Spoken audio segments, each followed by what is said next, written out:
Hi, everyone. I see a lot of participants streaming in. Thank you all for being with us today. Just one logistical note. We have a Q&A feature turned on. So if you have any questions for any of the speakers throughout the session, please go ahead and drop them in that Q&A feature. That's where we will be pulling questions from. We also have the chat feature open, but please go ahead and direct any questions into the Q&A feature. So thank you all for being here, and I'm going to hand it over to Steve.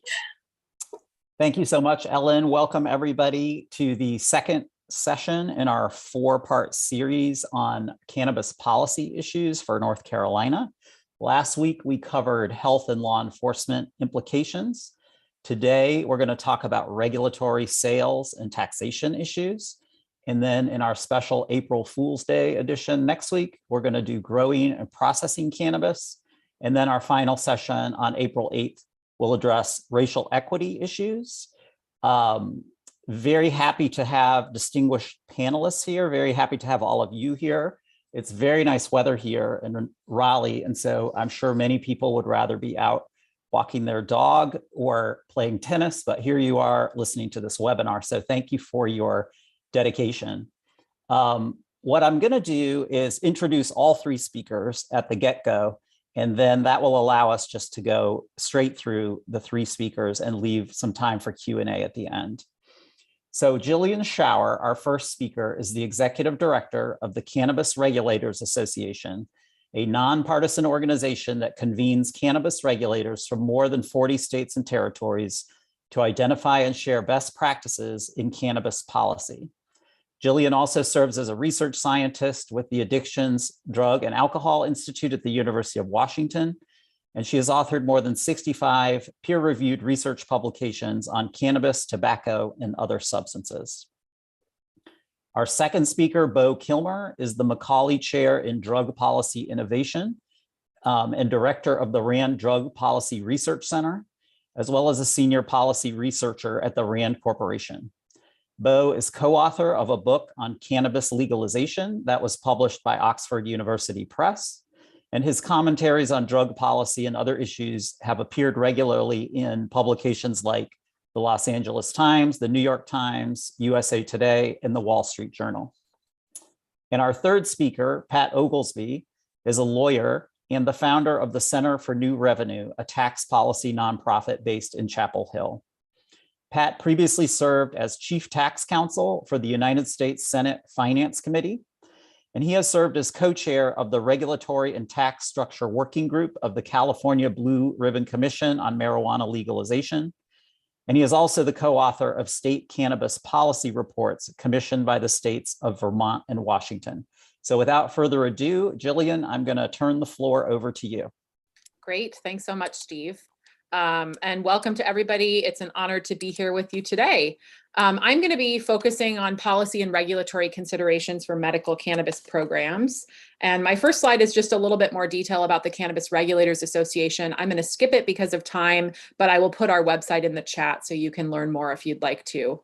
And I want to make it clear that while I am the executive director of the Cannabis Regulators Association, my comments today are my own and don't represent any official position of CANRA. So I'm going to talk about the current regulatory context. I think that's really important to understand initially. And then while there are many policy areas I could focus on, I'm going to dive a bit deeper into market architecture, policies to protect consumer and patient safety, and ways to distribute products to patients. If we have time, I'll wrap up with some of the potential overlaps with hemp that I think are important to consider. So we are in an evolving, a period of an evolving context for cannabis legalization. I think 10 years ago, 7 to 10 years ago, when many of the medical programs that are formalized were being established, they were operating under an era of a lot of different federal memos that were guiding the way they were architecting their programs. The Ogden memo, the Cole memo, et cetera. And that created a certain infrastructure that is not needed today. The Cole memo has been rescinded. That particular memo, which pertained more to adult use, prescribed a number of things that needed to be taken into consideration when adopting policies. And that memo has been rescinded. And I think this fear of the federal agencies sort of swooping into a state and shutting down their market does not exist in any sort of the same way or shape. In addition, in the last decade, a number of different occurrences have sort of changed the regulatory context that I see. First, social equity and restorative justice have come into much more focus as research has identified that just legalizing alone for medical or adult use purposes is insufficient to resolve the social justice issues that exist. So that's an important underlying contextual factor. Public health and consumer safety has really come into focus, both with a number of prominent articles about youth consumption of cannabis edibles, as well as the vaping lung injury outbreak that happened in 2019. And then finally, in 2018, we saw federal legalization of hemp, and that has really created a focus on how medical and adult use cannabis policies interface with hemp, which has a bit of a different regulatory structure. So I think understanding this context is really important when you come to the policy discussion, and that's why I wanted to start there. So as I said, there are many policy variables that we could discuss that are all important. I'm going to hit on some that I think are particularly important for medical cannabis programs. How you design the market or the market architecture, policies to protect consumer and in this case, patient safety, and ways to get products to patients. You may look at some of these and say, but that's really just important for adult use. That's not important for medical cannabis programs. And I'm here to tell you that what you are architecting now in North Carolina will set a course for adult use policies when they come to North Carolina. It may be a decade before they come, but what you are doing now is setting the infrastructure and landscape for the marketplace to open and the industry to set up in North Carolina. And once you, as I often say when I present, once you let the horse out of the barn, it can be very hard to get it back in the barn. And so it's important to spend the time to think about these policy variables now, even if they might seem as though they pertain more to adult use. So let's talk a little bit about market architecture. Here, I think some of the important questions are how you actually set up the licensing structure, and who's involved in regulating and what resources they have. So in most states, the primary regulators of medical cannabis are public health departments. I think that often happens because public health departments have a connection with clinicians and with the medical system. That may be why regulatory function is put there. And, we've seen really good examples of public health being able to regulate cannabis, even without a history of regulating industries. From New York to Hawaii, I think we've seen that there can be really thoughtful regulation that comes out of a public health agency with those responsibilities. We're seeing an increasing trend towards having standalone agencies or boards that regulate. So for example, the state of Maryland is one that I would hold up there. And I think those can be very effective depending on the composition of the board and making sure that those boards have representation from people who understand clinical aspects, patient safety, public health, et cetera. A big question to how successful the regulator can be is the resources that they are given. And often, historically, I think medical programs were sort of plopped in public health without a lot of resource and staffing. And that is extremely challenging, even when people have the best of regulations at heart. You really have to have a detailed staff. You have to have everybody from legal staff to chemists to lab technicians to scientists to law enforcement and compliance officers. So I want to encourage you as you think about this potential policy and marketplace in North Carolina to make sure that you resource the regulatory functions well. I think another important question in market architecture is the licensing types.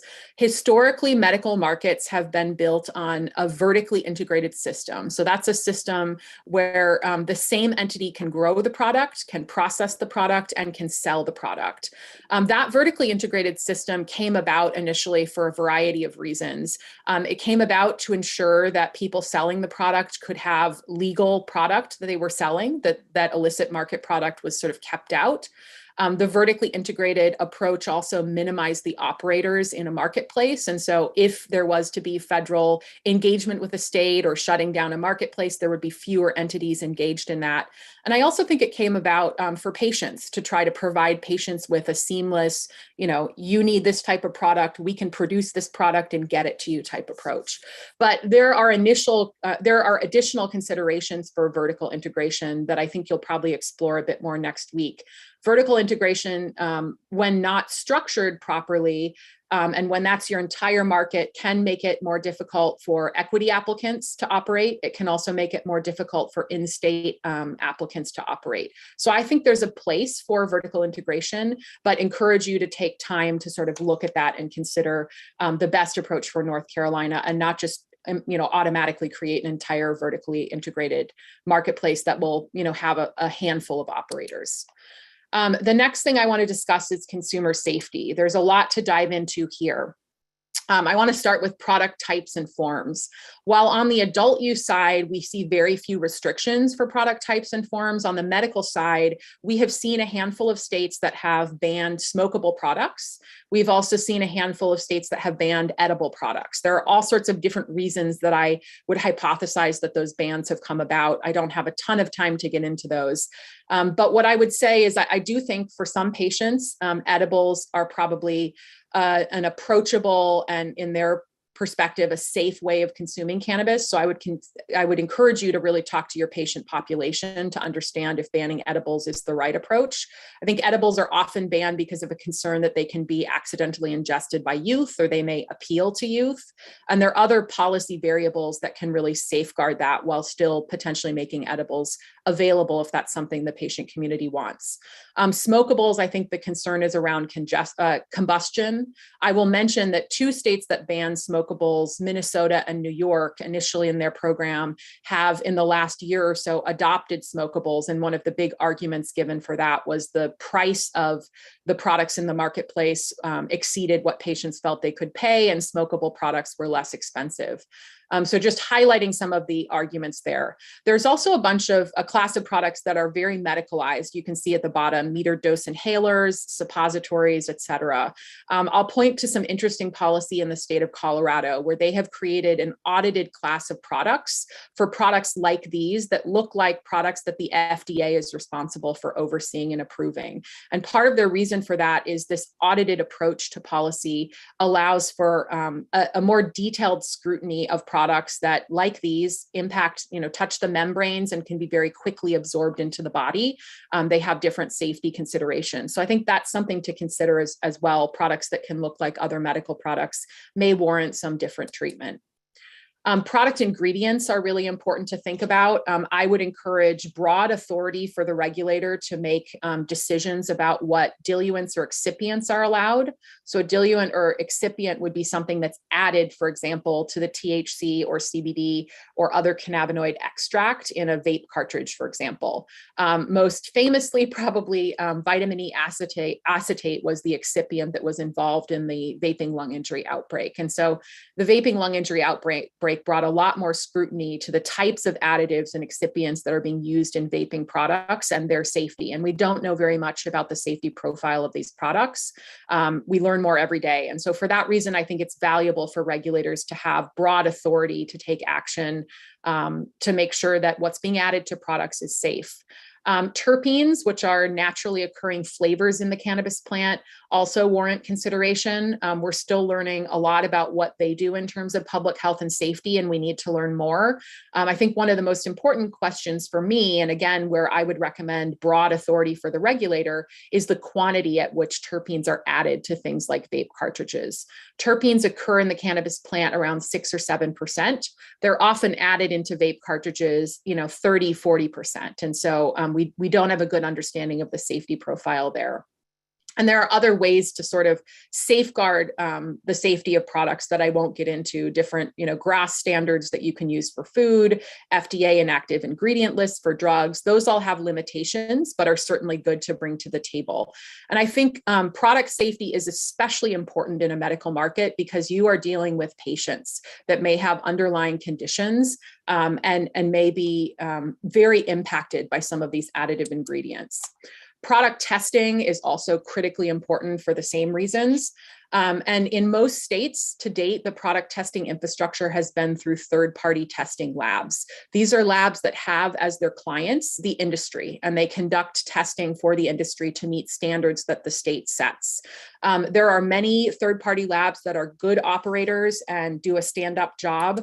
There are a number that aren't, and there's been quite a bit of mass media coverage of lab shopping to obtain certain THC numbers on lab results, of fraudulent activity at labs. The third-party testing system is fraught with these issues in most states. And I think there's a very easy solution to that, and that's to have a state reference or quality assurance lab. That means that you have a state lab or an established quality assurance lab that works on behalf of the state, that can do spot testing and quality assurance checks of this third-party system, that can help arbitrate when there are questions about the veracity or accuracy of testing. And I'm happy to provide other insight to, suggest states that have set these up that you might look into. I think there should be broad authority for the regulator in terms of establishing what analytes or contaminants are being tested for. Again, many of these are known at the onset, but there are a number of additional things that come in through the chemical derivation of different cannabinoids that may change the needs for analyte testing. And regulators need the authority to make those changes to protect consumer safety rapidly. And then testing protocols are another really important thing to think about. I think initially most people were focused on testing the plant matter, maybe testing a little bit as it was turned into something else, but there wasn't as much finished product testing. That means you're testing the full product to understand all of the contaminants when everything's been added in. And in the wake of the vaping lung injury outbreak, that's very important that there's the ability for regulators to conduct finished product testing and to conduct post-market testing as well. Packaging and labeling is another really important thing for consumer safety. We know that consumers generally are undereducated about the types of cannabis products that they're using, and the package and the label are an opportunity to provide them with better education. A number of medical states have adopted plain, uniform, and opaque packaging. This has a couple benefits. One, I think it really creates a medical atmosphere to the system. When I pick up a drug in the pharmacy, it's not branded. It's in the orange bottle with the white cap, and this adopts a little bit of that. The other is that data from other substances, namely tobacco, shows that plain packaging can really prevent appeal to youth.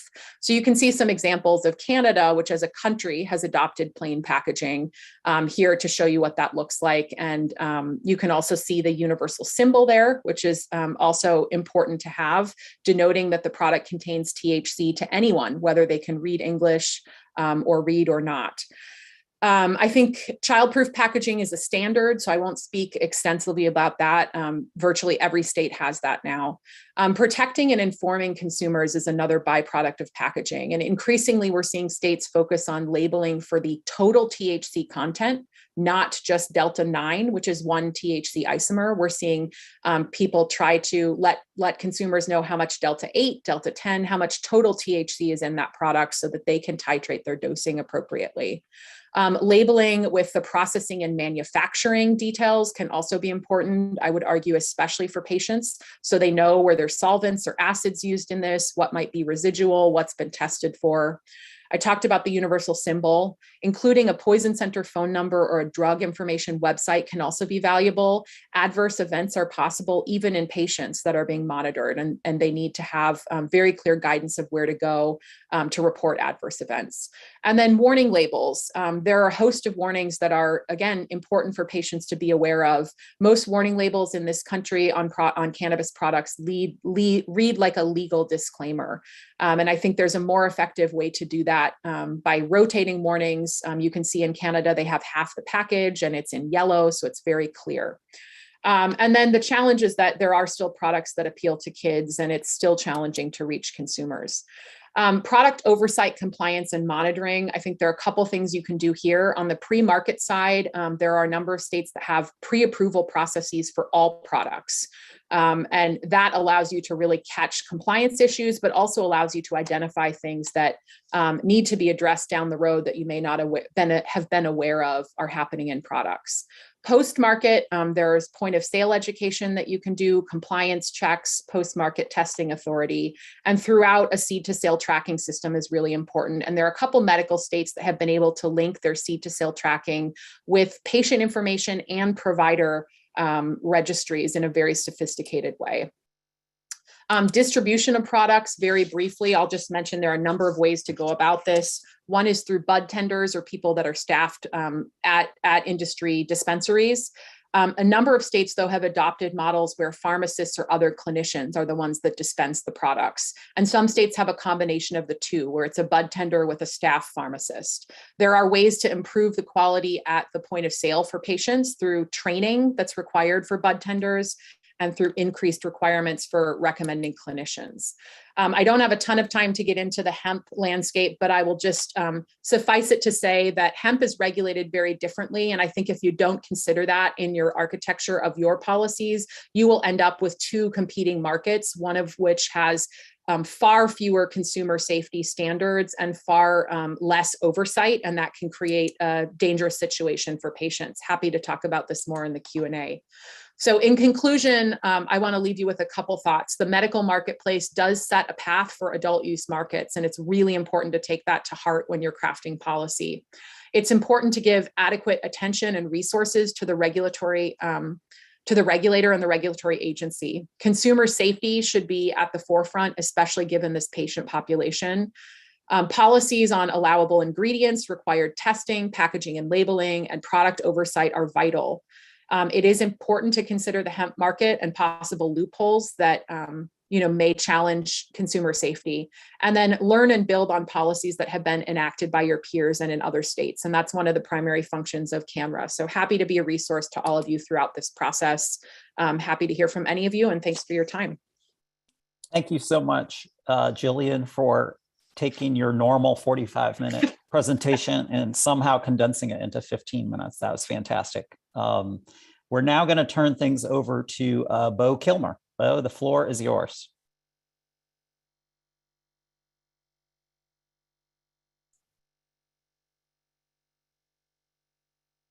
Bo, are you ready to go? There you go. Yeah, I am, Steve. I'm just uploading this right now. Okay, good. Just making sure. Yep, good. Okay, great. Well, I want to thank Steve and Anna for giving me the opportunity to be with all of you today. And, I want to spend the next 15 minutes or so talking about some of the motivations, the pros and the cons of using state stores for supplying legal cannabis. And I'll cut right to the chase. If you're considering alternatives to prohibiting cannabis supply, whether it be for medical or non-medical purposes, you've got a lot of options. And as you're considering those options, you need to pay really close attention to what happens to the prices, because that ends up affecting a lot of the outcomes that you care about. I'll then move to talk about how the state store model seems to be getting more attention now in the US and abroad. And I'll reiterate what Jillian said. The decisions that North Carolina makes about medical cannabis are likely going to influence how things could potentially play out for non-medical. And for those of you who don't know much about RAND, we're a nonprofit, nonpartisan research organization. We've got about 1,000 researchers working on kind of all the critical issues of our time. We recently celebrated the 30th anniversary of our Drug Policy Research Center, which works on all aspects of substance use and drug policy. I want to make it clear we don't have an official position on cannabis policy. We're just really focused on doing the research to help improve policy and decision-making with respect to substance use. And my presentation today is going to be based on a number of collaborations which have led to different books, reports, and articles. But it's also based on my experiences working with a number of states as well as countries as they've been considering or implementing medical and non-medical cannabis legalization. And here, in the United States, when people typically talk about alternatives to prohibiting cannabis supply, it usually focuses on two options. Either keep it prohibited, maybe decrease the sanctions, or kind of have a standard commercial model. When you go outside of the United States, there tends to be more interest in what we might call some of the middle ground options. And this is important because you have to ask yourself, if you're going to be setting up these regimes, is the profit maximization approach desirable? Obviously, this is something that people are familiar with, but we know that for both alcohol and cannabis, it's the heavy users that drive the market. The 80-20 rule, Pareto's law applies. Now, at RAND, we did research for the White House Office of National Drug Control Policy a few years ago and found that it was 20% of users that accounted for 80% of your consumption. And these are your daily to near daily users. So if you're going to allow for-profit companies to get involved in this industry, you realize that's what they're going to focus on. That's where they're going to make their money. And also, if you allow for-profit companies to get involved, it creates motives for them to maintain and nurture heavy users.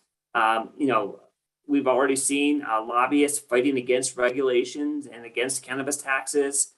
So this is a choice that you have to make. And as I said, there are a number of kind of middle ground options. For example, you could just allow adults to grow their own. You could also potentially allow nonprofit co-ops.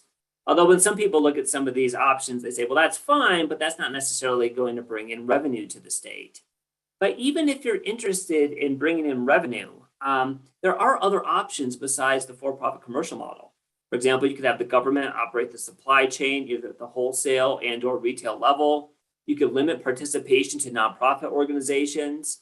And even if you are going to allow for-profit companies to get involved, you could require that they be for-benefit corporations or B Corps, right? That focus on the triple bottom line of people, planet, and profits. You've got options here.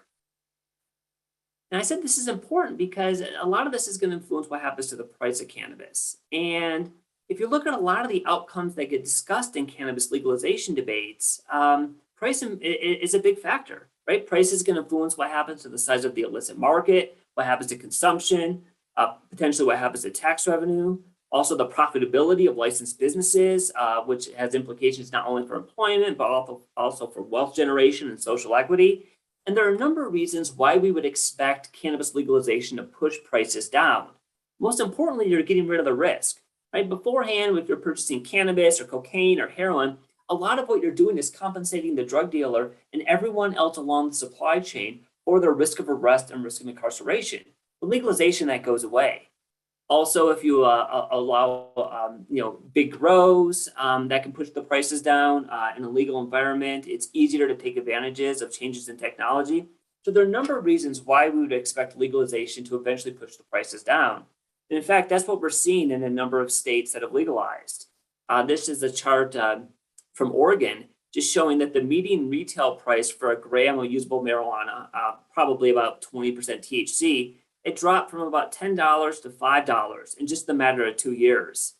And a new report just came out showing that in Michigan, the price for an ounce of legal cannabis dropped 40% in 2021 alone.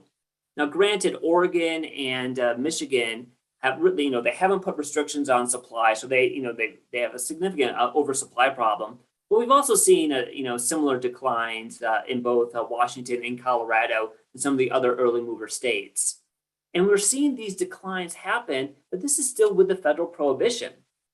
Now, when you talk to a lot of people who work in the industry, they complain about the federal prohibition, right? It makes it harder for banking, harder to get loans or tax implications. But what a lot of them don't tell you is that the reason they're able to stay in this industry is because of the federal prohibition. And in fact, if the federal government were to legalize, and granted that could look a lot of different ways, but if you were allowed to, if you could legally move cannabis across state lines, you could see this industry concentrate very quickly. In fact, with some colleagues at RAND, we estimated that you can produce all of the THC that's consumed in the United States on a few dozen industrial-sized farms. That's it. And if federal legalization were to allow there to be imports, it could be a heck of a lot cheaper to grow the cannabis offshore, extract out the THC, CBD, and other components of the plant, and then import that back into the United States. And also, with respect to federal legalization, if that allows Amazon to get involved, that could have serious implications for a lot of your smaller entrepreneurs, a lot of your mom and pop shops. The takeaway here is we're already seeing the prices decline, and they're going to decline even more with federal legalization. Now, obviously, North Carolina would have options for this, right? I mean, you could have government stores which set the prices, or even if you don't have government stores, you could still, set a price, set a minimum price, require rigorous testing, which can add costs that could be passed on to consumers. And then obviously you could also levy taxes, but this is something you have to be careful about. And I'm thrilled that we're going to hear from Pat Oglesby here in a few minutes to really get into the nitty-gritty details about the pros and cons of different tax regimes. So as I said, the state store model is starting to get more attention in cannabis policy debates. And for all of you in North Carolina, this is something you're very familiar with the ABC stores and liquor.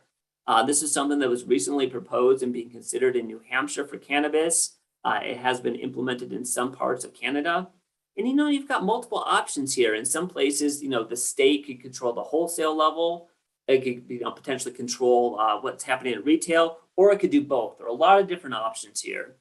And there's some, potential advantages to this. Obviously, with a state store model, the state keeps those revenues as opposed to those profits going to bigger companies. And then the state can also decide how to spend those funds. It also allows the state to control prices, what products are available, what happens to promotion. And the thing is if you do kind of the for-profit model with licensing, you realize that can actually take time, and there's a good chance that there could be lawsuits by those who don't get the licenses. And the evidence that we have with respect to alcohol in terms of state stores versus kind of for-profit license model is that the state store model tends to be better for public health. And for those of you who participated in the seminar series last week, Keith Humphreys touched on this a little bit. We also know that the state retail monopolies, they have a better record of hiring more diverse employees compared to private companies. So there are a number of potential advantages here. Of course, there are costs, right? This would require more upfront expenditure from the state, but this depends on how it's set up. I mean, you could also imagine the system where you didn't necessarily have retail stores, where the state could control everything at the wholesale level, and then just have a delivery model without stores. You've got options here. As we've seen in a number of states with respect to state lotteries, as those states get dependent on those revenues, they start promoting the activity. So that's something you have to pay attention to. And Jillian kind of alluded to this. Even though this is all illegal under federal law, I mean, the federal government is not going after these states or not intervening in states that have the for-profit commercial model. So it seems highly unlikely that they would go after a state that tries to take a more cautious approach with respect to a state store regime. And, the final point here is with respect to the decisions that you make about medical cannabis right now in North Carolina will likely affect what happens down the road. If you allow for-profit companies to get into the medical space, if they act anything like the actors are in other states, they're likely going to push to be the ones to expand into the non-medical market.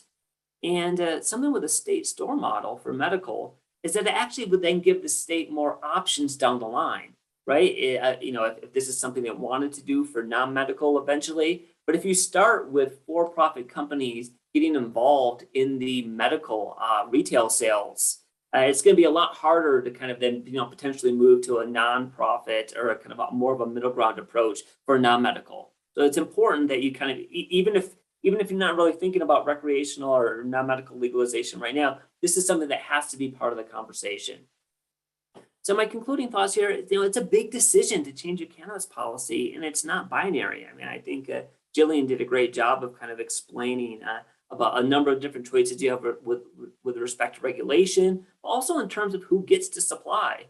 And the choices that you make about these factors are ultimately going to determine how this plays out for public health, public safety, and also social equity.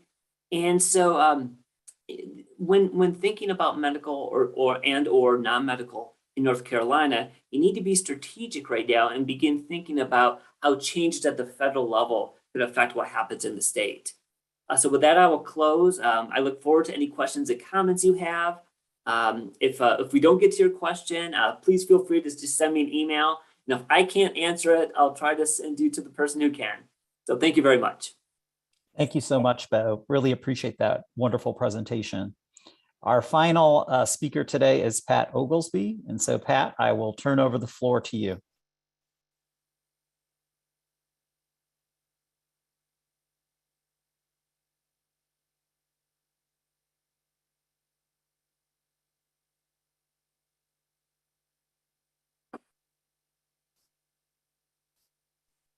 Pat, you're still on mute.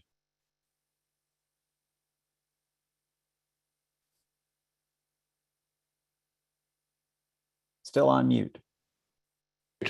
There you go. You young people, I'm proud to be associated with you young people who can do this technology. I can't get out of my slideshow here. I'm supposed to go to the whole thing here. There we go. No, that's gives. I don't know what. Maybe that's it. All right. Well, this is going to be fun. A lot of people think taxes are like a trip to the dentist, but no, the marijuana taxes are more fun than any other taxes. And There we go. I was born in Kinston because I've lived in North Carolina almost all my life, except for 13 years in DC doing tax work, most of it for Congress.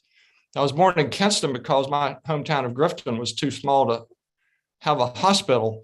And it's really great to be talking about this in North Carolina. It's great to have these experts from all over the world, from the West Coast, where they have lived through it. And so it's great to have Jillian and Bo here. And I want to thank the Attorney General and the legislature for the Attorney General for sponsoring this set of webinars, and the legislature slowing down a little bit to figure out what's going on. Now we are at a fork in the road, whether we go to, as Bo suggested and mentioned, have profits from state to state sales give us some revenue, or use taxes. Now, Bo and Jillian, they're not, well, Bo's a scientist, I guess, social scientist, and Jillian's a regulator, and they're less interested than I might be in what the average person might think, because the average person probably doesn't know a lot about this. But a poll from 2013 that asked North Carolina voters, would you rather have state sales of marijuana or would you rather have private sales? It was 3-to-1 for state sales. And then there's a to transition into taxes. There is a tax angle to state stores where they have an advantage leaving more money in the state than private sales do. Because a state store doesn't have to pay federal income tax. And there's an especially heavy federal income tax on marijuana, the 280E tax that I'll touch on briefly. So in Louisiana, where the land grant universities are proving that federal illegality doesn't stop commerce by the state in cannabis, where LSU and Southern are the sole growers licensed by the state to grow and sell cannabis to up the chain, they don't pay tax either. They shouldn't have to. All right, so we got the fork in the road. You can go the state store path, but let's say you choose the tax path. Listen, we're just feeling our way and figuring out how to tax marijuana. I've been looking at that for 12 years and I keep changing my mind. There are all these experiments going on. People are trying this, that, and the other, and some of them are kind of crazy and will fall by the wayside pretty quickly. As we look at tax as the path you take, I'm going to have 4 slides. One's about product categories. Another one, the next 3 are about the tax base or the measuring stick. What do you use? What do you put?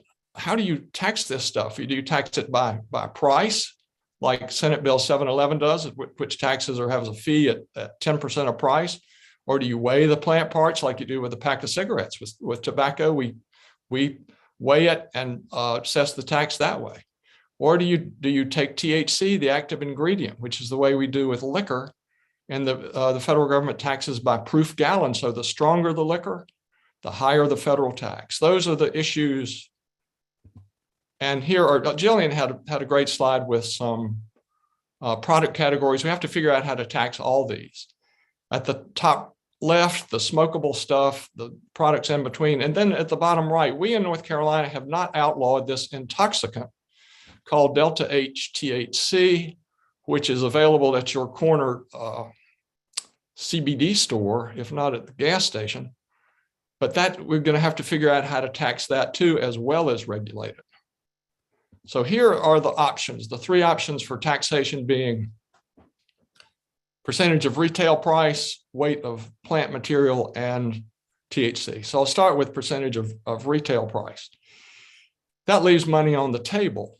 I don't know what you're after here. What are the goals of a cannabis tax? Is it going to be public health? Is it going to be revenue? But if it's revenue, taxing by percentage of retail price or any percentage of price that's my least favorite way. It's very easy to start up. I have to the right there's a picture of a receipt from a sale of cannabis in the state of Washington.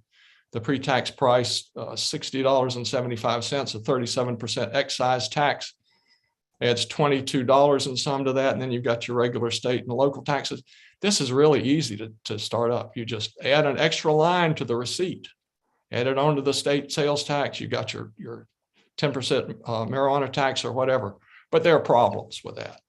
I mean, if you're trying to tax THC or cannabis or whatever, you have standard employee discounts. If you work at Belk and you buy a shirt, you get a 20% discount. Well, if you work at the cannabis shop and you get a standard employee discount, should you get a tax cut too? What about friends and family? What about supplier discounts? What about quantity discounts? What about senior citizens discounts? That's a problem. Another problem is that anytime you have a price-based tax, you have gaming. I used to work in international tax in DC, and people just move profits around. This is Apple and Google and all the big companies that aren't paying much tax, largely because they put they state prices, the price they want to do, and they have related party deals. And the same can happen. You've got the free pot with pipe deal with marijuana. Okay, so you walk into the store and say, how much for that marijuana? Say, well, we're not really selling marijuana, but if you buy this t-shirt for $35, we'll give you the marijuana for free. Well, the tax is 37%, but 30%, the marijuana is free. The price is zero. And so 37% of zero is zero. Tax is beaten. Finally, and the biggest problem with a retail price tax or any price tax is that the price goes down as supply goes up. And over time, the supply goes up. These operators learn how to operate more efficiently. They amortize their startup costs. Bo showed a slide that showed what had happened in Oregon and Michigan. It happens everywhere. So if you tie your wagon to the star of price, that's not much of a thing to tie it to. All right, so let's go on to the next one. Let's just put the stuff on the scale, put it and weigh it and see how much weighs, and then put the tax on that. And a lot of states do that. Alaska has a tax for flour, or the potent part, of $50 an ounce. Pretty simple. Well, the incentive there is that you want to sell high THC products, that if your strong stuff bears the same tax as the weak stuff, all the producers want to create the strongest stuff they can to sell to the consumer, which may not be what we want for public health purposes. So the response is to create these categories where, well, it's not all taxed the same because bud or flower, the stuff that is being retained in the left hand of the trimmer there, it gets a higher tax than leaves or trim, which has fallen to the ground. So, and then there are other categories that try to fine-tune it even more. So Alaska, with a $50 per ounce tax for flour, has a $15 per ounce tax for leaves and trim, and a $25 per ounce tax for abnormal and immature bud. These categories may be tenable, that people kind of know what they are, but it creates a little confusion. The last category after price and weight of raw material is THC. Well, THC is the primary intoxicant, but as Jillian was alluded to, there are all these other ingredients, and we're not quite sure how they work together. But let's put them in the general category of non-intoxicating. So a THC tax spares those. The issue with a THC base, well, there's a couple issues. One is it takes a while to get up and running. And if you can just slap that percentage of price tax on at the bottom of the retail receipt and you're good. Well, it doesn't really take that much time because you're going to have testing anyway. Jillian was going into some of the problems with testing. So if you're going to tax by THC, if you're going to tax concentrates, stuff that goes through liquid form, that's pretty easy. So let's say you're going to tax, you have a tax and people are selling brownies. Well, before you got the flour and the sugar and the marijuana concentrate, and you measure the marijuana concentrate, you measure the THC in that by sampling it. You put your eyedropper into the fluid or the wax, take it out. Everybody says, yeah, I'm going to get this. I put another eyedropper in there. I get the same homogeneous stuff. The testing is going to be the same. So that's pretty easy for tinctures and and stuff that goes into edibles and beverages. Flower, raw plant material is not so homogeneous, but we have and Jillian mentioned, let's have a state lab that tests it and make sure everybody's not cheating. But today, the answer I say is depend on the consumer label. Today, the incentive for these sellers is to overstate THC. They think consumers want THC, so they go to a friendly lab that'll give them a high number. Say, well, this comes out at 29% THC. Great, thanks. I'll be using you again. Well, if the tax authority sees that same number as the consumer sees, then the seller's got a little bit of a conflict. The consumer wants a high number. The seller wants a low number for the tax authority. So you've got a kind of automatic pilot that helps things work, that helps the tax get collected and work. Jillian mentioned these new intoxicants that may or may not show up significantly in raw plant matter. If you go to a sample THC base, it's kind of trivial to add a tax for those substances. So what's going on? Well, states are all over the place, and it's the time of experiments. These are just a few of the states. Almost all the states tax by percentage of price at retail, but a lot of them have alternatives or complements that add on to it. Canada, I kind of used to think was state of the art. For flower, they charge $1 a gram. For trim or leaves, they charge $0.25 a gram. For other stuff, so that's stuff that's sold in its raw form to the public. For stuff that's sold, whether in liquid concentrate form or in brownies, they test it up front. They assess the tax up front, right at the beginning of the supply chain, and then let the fluid go forward and be incorporated into brownies or whatever. There they charge $0.01 a milligram for THC. We've got some new experiments going in New York and in Connecticut.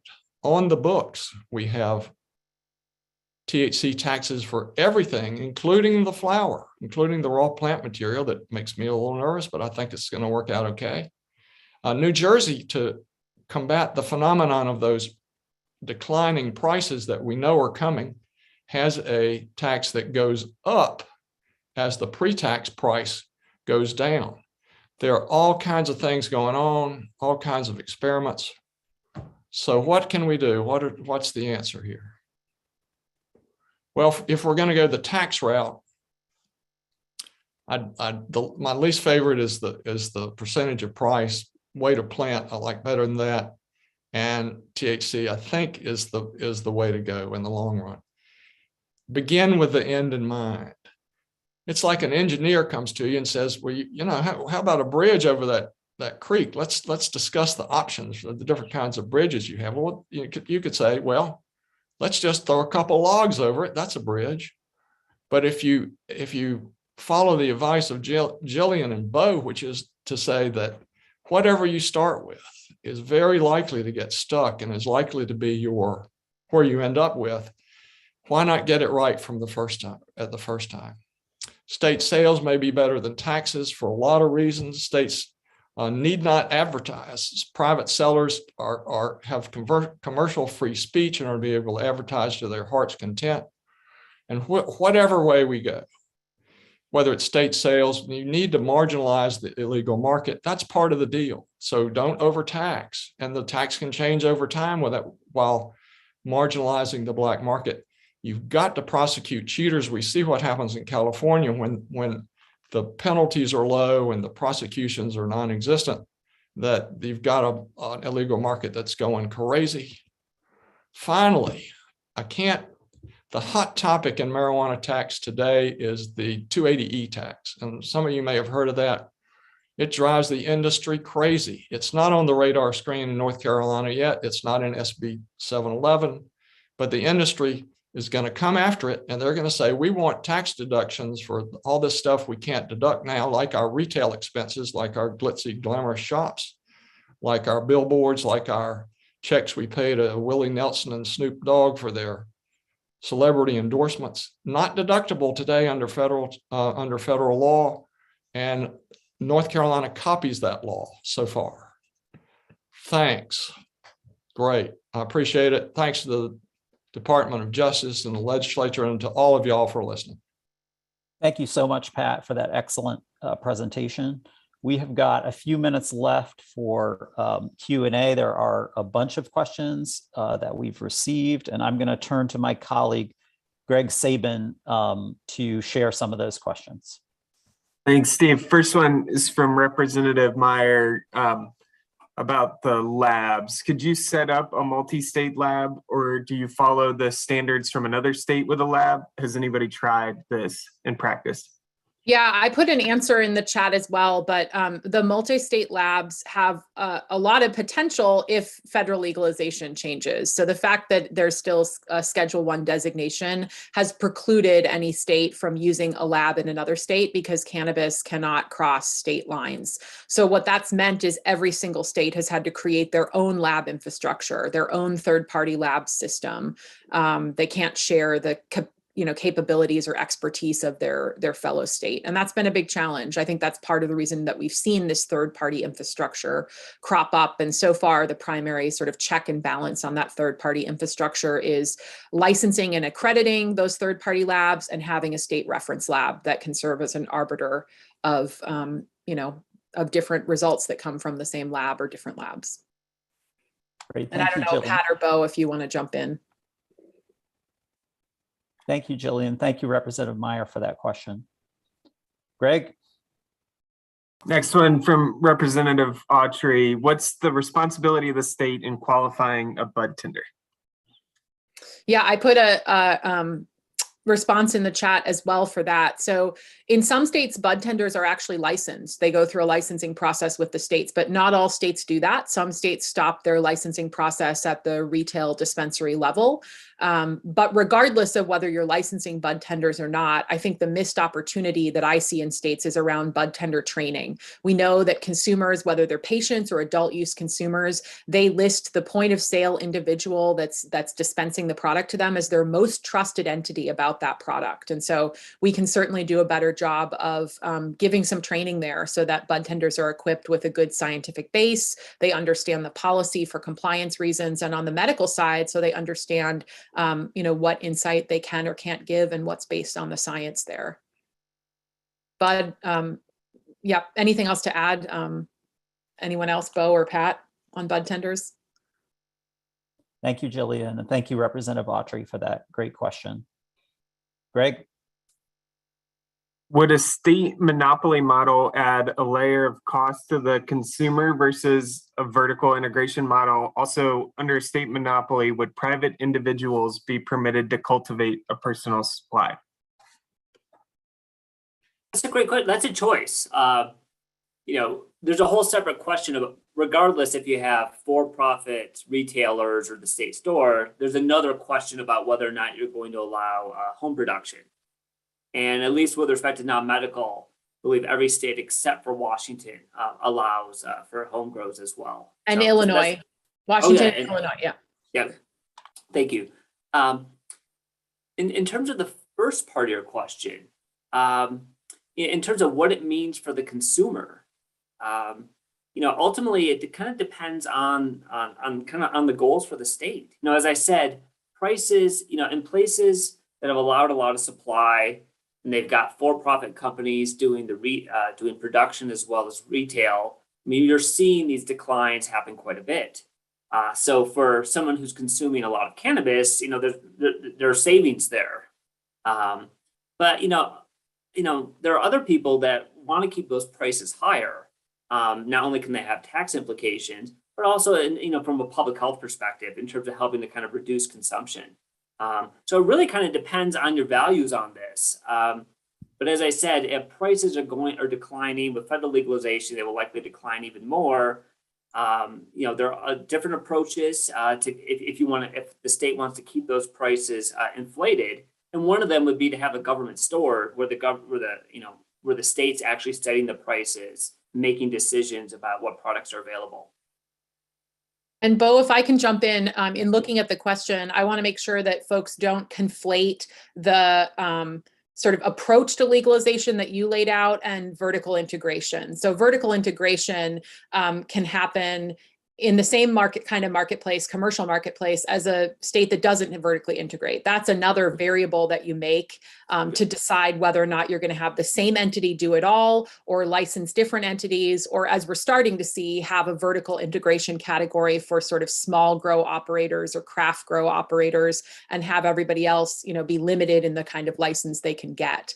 But that's I want to separate that, because I think, Bo, the great sort of options that you laid out for how you can approach legalization to begin with are somewhat separate from the vertical integration question, as I see it. Not sure if your read's the same. No, it is. And I wanted to highlight something else you said, Jillian, about vertical integration, and that it can make it harder for your smaller entrepreneurs and some of your equity licensees to get involved. So that's just, as we said, there are a lot of choices you're going to confront. Who gets to supply? Is it vertically integrated? Do you have a 3-tier model? And this requires a lot of thought. So kind of echoing something Pat said, I think, taking this time to kind of really reflect and learn from these other states is something that I think would be to North Carolina's advantage. Thank you both for those answers. Greg, I think we've got time for at least one more, maybe 2 more questions. Okay. What have you all seen as the best way, or some examples of ways to ensure funding is set aside for substance use prevention and treatment services? So I'll just jump in. I think the decisions about where tax revenue from cannabis goes are typically made in the legislative process and are in statute in many cases. And I think there's an opportunity to look at using the profits for, to prevent and to repair some of the harms of the past. So I would advocate for using profits for community reinvestment in communities that have been disproportionately impacted by the criminalization of cannabis. I would advocate for using some of the profits towards some of the externalities that might come from legalization. And certainly, substance use prevention and treatment are an important component of that. So I think that's an important discussion for North Carolina to have now. Too often I see states start to have that discussion after everybody's already sort of put their hand out and the pot's been divvied up, and it's hard to go back and make changes. So I think now's the time to have that discussion, and that's absolutely an important area for funding to go to, I would argue. Yeah, and I would just add that at least with a state store model, those revenues then are going directly to the state as opposed to going to big companies. And so and this, I think this is really important when we begin thinking about social equity and thinking about, well, are there going to be resources available to really kind of help build wealth and repair things in communities that were disproportionately affected by cannabis prohibition. Pat? And then, there's this whole debate, and I think the next series, the next couple of, maybe the last webinar in the series, we'll get to that, is what do we do about all that? There's this pile of money that it's nobody's now. This is not like a wealth tax where you're going to take wealth away from somebody. There is wealth. Once the cannabis is legalized, then somebody's going to get some money, and maybe it's the state. And maybe it's casualties on from the war on drugs. And you say, well, we're going to have a few lucky winners, and they're going to be marijuana millionaires creating generational wealth. And maybe that'll trickle down. So there are all these huge host of issues beyond taxes and state stores that who really gets the money and why. And I think that's going to be our final word today. So thanks so much to our wonderful presenters. Thanks to all of you for taking time out of your day to think about these very difficult issues. I hope to see many of you back next week, next Friday, April 1st at 1 o'clock. And in the meantime, I hope everybody is able to get outside and enjoy this great weather. Thank you so much, everybody. Thanks so